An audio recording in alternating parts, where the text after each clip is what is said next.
Transfer মার্কেটে ম্যাকঅ্যালিস্টারের দাম চড়া আর্জেন্টাইন বলে কথা। রিয়াল মাদ্রিদের স্কাউট টিমের নজরে লিভারপুলের এই তারকা মিডফিল্ডার। ১,০০০ কোটির বেশি দাম হাঁকিয়েছে অল রেডস, আর তাতেই রিয়াল নাখোশ।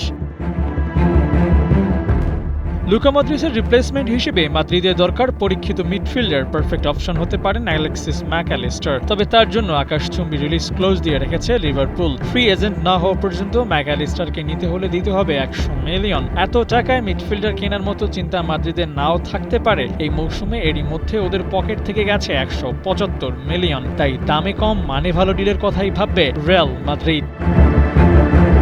ট্রান্সফার মার্কেট আপডেট বলছে রিয়াল বস শাবি আলোনসোর মনে ধরেছে ম্যাকঅ্যালিস্টারকে। মদ্রিচের জায়গায় এই মিডফিল্ডারকে নিয়ে ভাবছেন তিনি। তাই মাদ্রিদ ম্যানেজমেন্ট চাইছে এই আর্জেন্টাইন যেন আসেন বার্নাবুতে। সম্ভাবনা আর বাস্তবতার মধ্যে আছে ফারাক, তবুও আশা করা যায় শেষ পর্যন্ত মাদ্রিদেই ঠাঁই নিতে পারেন অ্যালেক্সিস ম্যাকঅ্যালিস্টার, কারণ রিয়াল মাদ্রিদের প্রস্তাব ফিরিয়ে দেওয়ার নজির কম। ২০২৩ সালে ব্রাইটন থেকে ৪০ মিলিয়নে লিভারপুল যান ম্যাক। এরপর থেকে ক্লাবটির হয়ে খেলেছেন ৪৮ ম্যাচ, গোল করেছেন ১৪টি। মিডফিল্ডার ম্যাকের গোলের ফর্দ না টানলেও চলবে। বিশ্বজয়ী এই ফুটবলার গেল সিজনে লিগে খেলেছেন ৩৫ ম্যাচ, টিম অব দ্য উইকে দুবার জায়গাও পেয়েছেন। অলরেডদের জার্সিতে সেরাটা দিয়েই মন কেড়েছেন মাদ্রিদ মাস্টারের।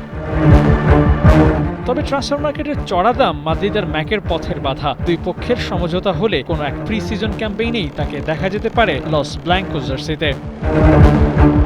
আবু নাইম, ৭১।